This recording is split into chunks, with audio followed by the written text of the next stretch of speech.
Bonjour, dans cette vidéo nous allons voir les conditions. Alors les conditions c'est ultra pratique, il y en a dans tous les programmes informatiques, sans ça on pourrait pas créer de programme, puisque c'est ce qui va vous permettre de changer le cours d'un programme en fonction d'une condition donc justement. Alors la condition elle se définit, elle se déclare avec le mot if. If, ensuite elle est suivie d'une condition, par exemple if 10 est plus grand que 5, vous mettez deux points, et c'est là qu'un concept très important en Python rentre en jeu, puisque Python, quand il crée un bloc, puisque la programmation ça marche par bloc, mais il s'avère que tous les autres langages de programmation, ou quasiment tous, gèrent les blocs avec des accolades, ce qui veut dire que dans les autres langages, vous mettez une accolade comme ça, et vous pouvez écrire vos instructions dans ce bloc, comme ça. Et une fois que vous continuez votre code ici, ben, il a compris que c'était un nouveau bloc puisque l'accolade est fermée. Donc, le code de ce bloc est uniquement entre les accolades. Sauf qu'en Python, il n'y a pas d'accolade. Alors, comment gérer le fait que ce soit un bloc? Eh bien, tout simplement, en Python, à la fin d'une instruction qui se gère par bloc, vous mettez deux points et vous allez à la ligne. C'est très important de taper sur Entrée puisque un bloc est défini par ce qu'on appelle une indentation, une tabulation. Alors une tabulation, c'est ce qui se fait en appuyant sur la touche Tab de votre clavier. Ça correspond à peu près, selon les systèmes, ça correspond à 4 espaces. Par contre, je vais insister sur un point, mettez bien tabulation avec la touche Tab de votre clavier et pas 4 espaces, puisque si jamais il y a une erreur, c'est le type d'erreur que vous ne pouvez pas voir à l'œil nu et vous ne comprendrez pas d'où vient le problème. Donc, je répète, vous écrivez votre instruction if avec la condition. Vous mettez deux points et vous appuyez sur Entrée. Et là, vous voyez que votre curseur, il est décalé par rapport au if. Ça veut dire que tout ce qui est contenu dans le if sera à ce niveau-là. Je m'explique. Par exemple, je vais lui dire, donc si 10 est plus grand que 5, ce qui est le cas, tu m'affiches 10 plus grand que 5. Voilà. Et ensuite, je vais lui dire, une fois que tu sors de cette condition, tu m'affiches fini. Donc là, qu'est-ce qui va se passer? Qu'est-ce qui va afficher? Eh bien, c'est très simple. Il vous dit 10 plus grand que 5, fini. Maintenant, si vous lui dites 10 plus petit que 5, vous voyez, il vous met le print là, il vous le met en coloré parce que il veut dire que ça n'arrivera jamais. Voilà. Donc, si je lance là, il vous dit fini. Parce qu'étant donné que 10 n'est pas plus petit que 5, ce bloc-là, il ne l'exécute pas. Mais, par contre, une fois qu'on sort de ce bloc-là, il reprend son cours. On va créer ça avec des variables, ce sera plus simple. Donc, on va lui dire âge égale 17. Et on va lui dire si âge est plus grand que 17, alors tu me marques majeur.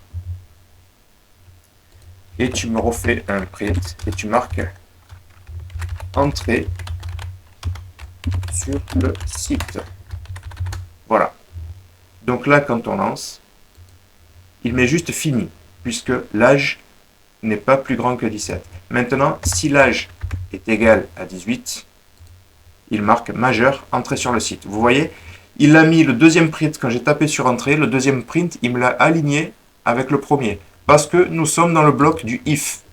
Maintenant, si je sors du bloc du if, je me mets ici. Je me mets exactement, regardez, le if, il démarre ici. Je me mets sur la même ligne verticale. Voilà, pour sortir du bloc. Si j'avais voulu créer un deuxième if, du style, si âge est égal, rappelez-vous, deux signes avec le égal, pour tester une égalité, ça on l'a déjà vu, est égal à 18, je tape deux points, j'appuie sur Entrée, il me met automatiquement au niveau où je dois commencer le bloc. Si jamais par erreur je fais ça, il y a deux solutions. Soit j'appuie sur tabulation pour me remettre au bon niveau, soit je me remets là, j'efface les 2 points, je remets 2 points, j'appuie sur Entrée, il me remettra exactement au niveau où je dois commencer à taper. Donc là, je lui marque, tu viens d'être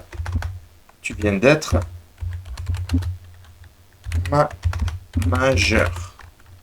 Voilà, je ferme les guillemets, pas créer de bug. Donc là, l'âge est égal à 18, donc il me dit si l'âge est égal à 18, tu m'affiches, tu viens d'être majeur. Donc, quand je lance, donc là, l'âge est supérieur à 17, donc il m'exécute ce bloc.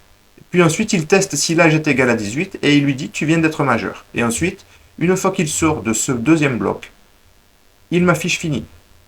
Maintenant, on peut faire autre chose. On peut imbriquer des blocs. Alors là, attention, accrochez-vous, je vais simplement décaler le deuxième if dans le premier. C'est-à-dire que je le mets au même niveau que le print. Voilà. Là, ça veut dire ce if-là, il est exécuté dans le premier if, puisqu'il est aligné exactement au même niveau où les instructions doivent commencer dans ce bloc. Suite à ça, le deuxième if, eh bien c'est pareil. Si j'avais mis là, ça ne peut pas s'exécuter, parce que ce print, il n'est pas dans le deuxième if. Pour qu'il soit dans le deuxième if, il faut faire une tabulation. Voilà. Donc maintenant, quand on veut sortir du premier bloc, c'est ici qu'il faut taper, hein, pour retourner uniquement dans le if du premier niveau, dans le premier if. Hein. Donc là, je vais taper, je vais écrire fin du bloc imbriqué. Et là, je vais taper fin du premier bloc if. Voilà. Donc j'exécute majeur, entrée sur le site. Tu viens d'être majeur, puisque non seulement il est plus grand que 17 pour la première condition, qui est ici, mais il est aussi égal à 18. Donc il exécute aussi la deuxième condition. Maintenant, si l'âge, donc on va changer, on va lui dire si l'âge est supérieur à 15, on lui dit tu n'es plus un enfant. On va virer ça parce que ça n'est plus pertinent. Et là, on lui dit tu viens d'être majeur. Entrez sur le site. Mais par contre, pour dire sinon, parce que dans les conditions, il ne s'agit pas que de faire que des if, on peut aussi dire sinon. Alors pour dire sinon, il suffit de dire else. Donc là, le premier sinon, on va le mettre ici. Donc else.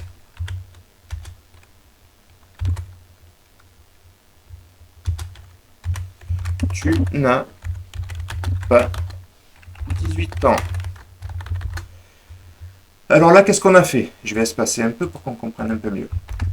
L'âge est égal à 18. On lui dit, si tu es plus grand que 15, ce qui est le cas, il va afficher tu n'es plus un enfant. Mais ensuite, étant donné qu'on est toujours dans ce bloc, que le if est toujours dans ce bloc, on va lui tester ce bloc-là, cette instruction-là.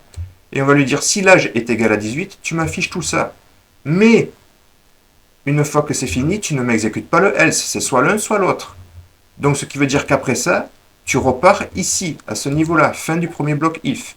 Par contre, si l'âge est différent de 18, c'est-à-dire que s'il est à 19, il ne va pas m'afficher celui-là, il va m'afficher le sinon, hein, le autrement.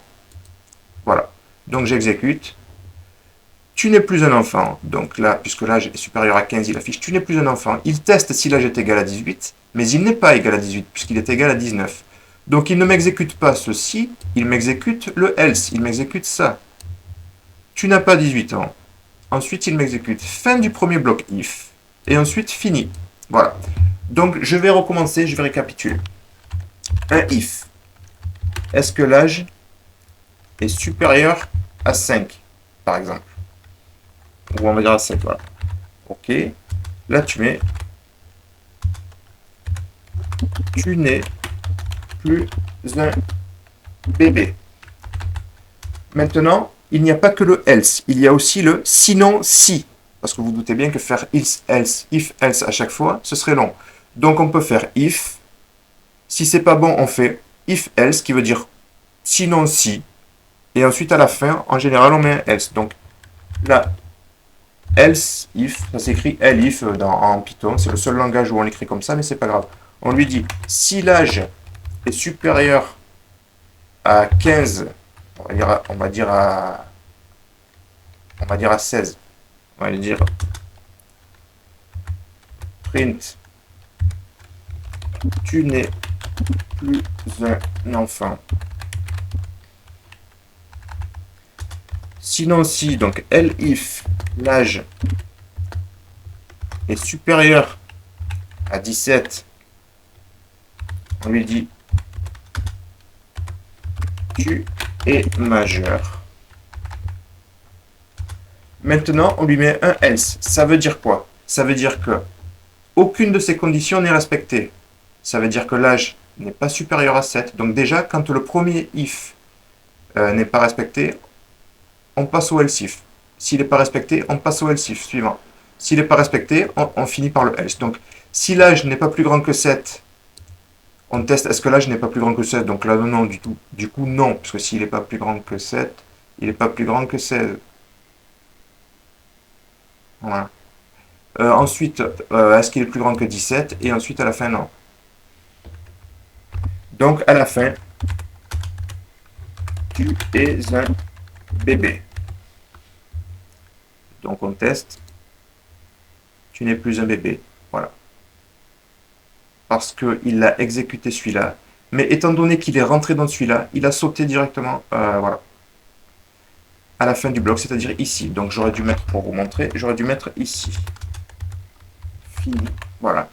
Sauf que ça, pour que ce soit plus pertinent, parce que là, vous vous rendrez compte qu'il y a un problème. Il y a un premier bug. Là, je vous ai juste montré le if-else. J'aurais dû les mettre à l'envers, c'est-à-dire commencer par le 17, puis le 16, puis le 7, parce que là, c'est pas pertinent. Mais par contre, ce qu'on peut faire, c'est qu'on peut les imbriquer. Du style ça. Voilà. Mais pareil pour celui-là. Et pas les imbriquer directement comme ça, mais imbriquer dans l'imbriquer. Hop. Voilà. Donc là, il va tester si l'âge est supérieur à 7. Si l'âge n'est pas supérieur à 7, il va lui dire directement dans le else, tu es un bébé. Par contre, si l'âge est supérieur à 7, il va tester, il refait un test dans le deuxième if pour voir s'il est supérieur à 16. Et ensuite, il refait un test dans le troisième if pour voir s'il est supérieur à 17. Ce qui fait que là, il m'affiche, tu n'es plus un bébé, tu n'es plus un enfant, tu es majeur. Fini. Voilà. Alors, bien sûr, il y a d'autres signes de test pour les conditions. On vient de voir qu'il y a le plus grand ou le plus petit. Mais il y a aussi plus grand ou égal à 18, par exemple, pour voir si on est majeur. Ça, c'est plus pertinent. Print majeur. Il y a aussi, on l'a déjà vu,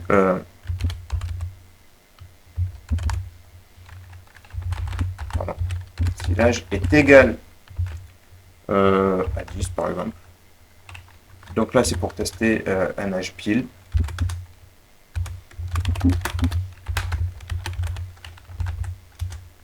Alors donc, il y a le double égal, il y a le plus grand ou plus petit que, plus grand ou plus petit est égal, et il y a aussi le non. Donc, if âge différent. Alors, point d'exclamation et égal, ça veut dire différent.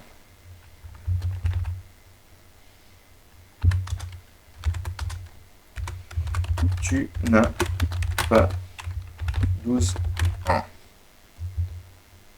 Par contre, voilà, on va le tester. Donc là, il met majeur. Mais si je mets 10, tu as 10 ans. Si je mets 12, non, du coup le 12, il ne peut pas rentrer là. Vous voyez, là, il ne va rien afficher. Par contre, si je mets autre chose que 10 ou 12, qui est inférieur à 18, il me met « tu n'as pas 12 ans ». Parce qu'il teste s'il a plus ou égal de 18. Donc non. Il teste s'il est égal à 10. Donc non. Et il teste s'il est différent de 12. Donc oui, cette fois-ci. Bon, l'exemple est complètement débile. On aurait pu prendre autre chose. Mais c'est pour vous montrer le principe. Donc, on a soit plus petit, soit plus grand, soit plus petit ou égal, soit plus grand ou égal, soit égal, soit différent. Pour l'instant, c'est tout ce qu'on voit.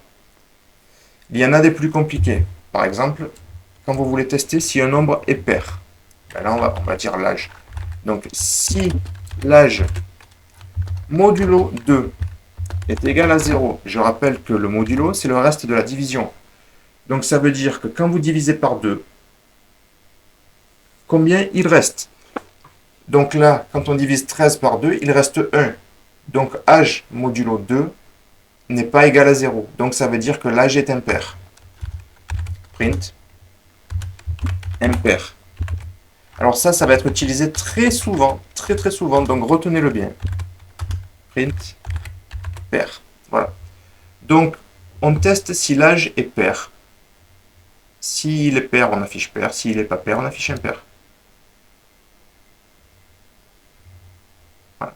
Sauf que bon, moi je les ai, voilà, je les ai inversés. Voilà, alors, sauf que bon, quand on parle et qu'on écrit en même temps, il faut essayer de ne pas faire de bêtises. Impair. Donc, si l'âge divisé par 2 est égal à 0, ça veut dire que c'est un nombre pair. Si l'âge divisé par 2 n'est pas égal à 0, ça veut dire qu'il reste 1, 2, qu'il reste 1.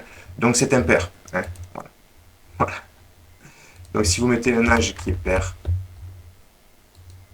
voilà. Ouais. Donc, pour les conditions, c'est tout. Il y a aussi le double condition. Je vais vous montrer ça. Si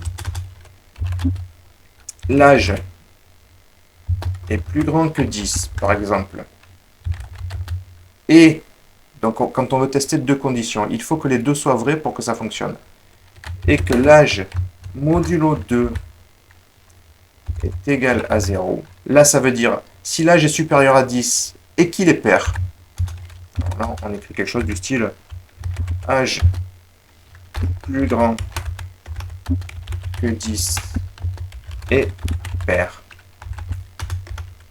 If l'âge supérieur à 10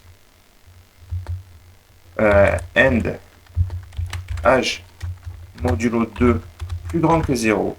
Donc là, on met âge plus grand que 10 et impair. If âge plus petit que 10